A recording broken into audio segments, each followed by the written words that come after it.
Hey guys, Casey aka TheRealMegaMiner here, back with episode 2 of Kingdom Builder. Like I said in the last episode, this one will pretty much just be me leveling the town, and I was checking around last night. I heard zombie noises in this house, and I walked inside and there was a zombie in there. I think maybe the villager was killed, but oh well, it doesn't matter that much.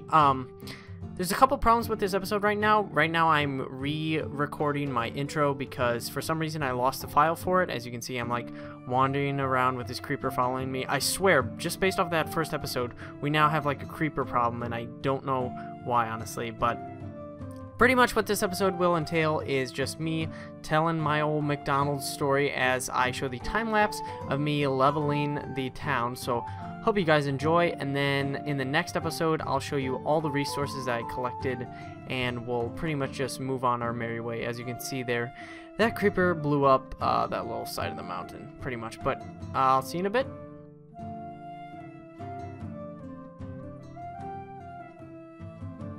Okay, so I'm pretty sure there's some statistic out there that says that 1 in 10 Americans have either worked at a fast food joint or at McDonald's specifically. Who knows if it's true, but starting in between the sophomore and junior year of high school, I ended up at McDonald's in order to start getting that college tuition fund going. So my brother started working there when he was 14, and he's what, like two and a half years older than me. So I had connections and pretty much got the job no problem. My older sister had also worked there. She's like, I don't know, let me do some math, like 4 or 5 years. Anyway, point being, so everybody in my family has more or less worked at this McDonald's for the most part. And my younger siblings, I have 2 younger siblings, younger brother, younger sister. Who knows, they'll probably end up at there as well. I honestly wouldn't be that surprised, considering it's like family tradition now. Anyway, so I started working there my sophomore and junior year, in between those 2 years of high school. Started working there at the McDonald's when I was like 16. I think I like just got my driver's license when that happened as well. And back then, I had this emphasis that I would always be professional about what I did. Even though it's McDonald's and nobody else took the job really that seriously, I was committed to being the best that I could be at that job. We didn't have any like employee of the month, but I mean, we get like a pay raise like every 6 months, and if you do well and you like put up numbers more or less, you get like a raise, kind of, you know, something like that. Anyway, so point being, we have a chocolate dipped cone at McDonald's. Those of you that frequent the restaurant, you probably know about this. And the annoying thing is that they want the chocolate dipping sauce to always be at a certain temperature. And I don't think our thermometer even worked that well in the first place, but it doesn't really matter. Because if it was just not coming out right when you dipped it and undipped it, then you just move it to the heater, which is a zone where we would keep the like sandwiches warm when they were done in the kitchen. You'd move the chocolate sauce over to that area, and then you'd move it back and forth, and this was if you were just like taking money and filling orders for people that walked into the McDonald's. So I'm working there. I'm pretty sure it's the very first summer that I ever started, because I'm still trying to put on that whole like proper persona, and later over time in McDonald's, which maybe you'll catch some more of those stories eventually when we do more time-lapse episodes. I wouldn't say morals degrade, but my willingness to be proper and put up a good performance degrade, because nobody else does. So if nobody else is doing it and they're getting paid the same much or the same amount, then why do it? It's like the whole reason why communism falls apart, because if someone isn't putting in their fair share, why should I? So, point being, we have the chocolate sauce, random summer, and I'm working with a good amount of people that I'm like decently friends with, right? So, the moment of horror happens. I go over, average, not in a bad mood, just, you know, going over, doing my job, picking up the chocolate dipping sauce. It's probably like 3/4 of the way full. I'm trying to think like how much it would be to like visualize. I'd say it's probably like half a gallon's worth of chocolate dipping sauce. It's not in something that looks like a milk jug or a milk gallon or whatever, but like think about that much, maybe a little over half a gallon. So I pick it up because it's gotten cold and it's got to be warmed up again, and there's a lot of smudges on the bottom, naturally, because people are always moving it around, and then they spill some chocolate dipping sauce probably. So I go, and it's a little slippery, but I'm like, okay, I got it, no problem.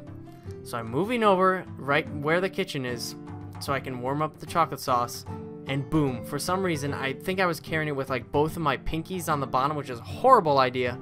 The bucket drops from my waist to the floor, which is probably about like maybe 3 feet, 4 feet, something like that. But the way it hits the ground is odd. Normally you would think that the bucket just kind of like rolls off to the side and then I have to mop it up, because I've done that before with like milk and stuff. Geez, I've spilled so much there. I probably like lost McDonald's a lot of money, which we can also talk about in future stories. But I drop it. It rolls. It doesn't roll, actually. What am I saying? That's my point. It didn't roll. It lands straight up, like 90-degree angle, perpendicular to the floor, just like that. But in doing so, it smacks right up, and like Old Faithful, it shoots like a geyser all the way up into my face, in my ears, on my clothing, all the way up to the ceiling. And the ceiling is probably like 8 or 9 feet in the air at that, like at where I was in the restaurant, pretty much. And I'm just sitting there, or not sitting, like standing there thinking like, what the heck did I just get myself into? And then I look around, and everybody's like taking pictures, putting it on Instagram, Facebook, and everything. I'm still trying to contact some of my coworkers, see if I can get some pictures, and maybe it'll end up on the show at some time.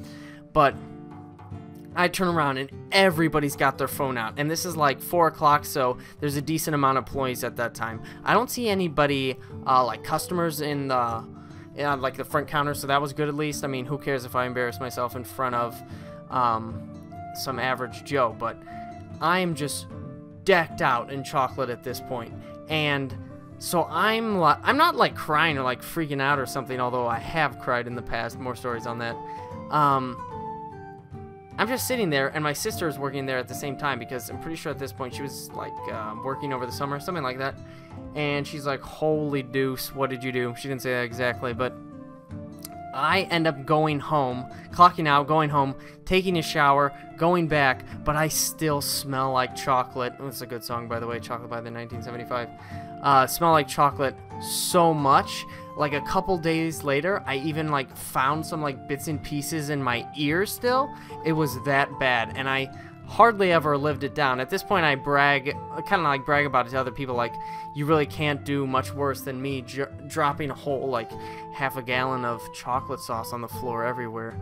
So ended up finishing that shift, walked away, my head held high.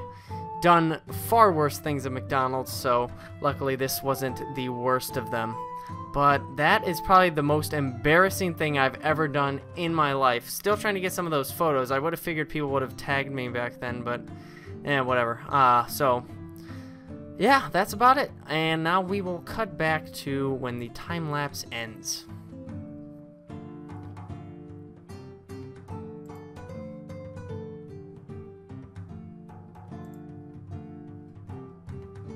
Okay, so as you can see, we've got the whole town leveled out, and some of the grass is starting to grow back. The only thing that I left up was my shack, the farms, the well, and the monastery. And even now I've gone back and I've destroyed the monastery, harvested all the crops from the farm, and we will start to patch up the land work, and then we'll move the testificates out of the ground so they can at least show me what trades they have.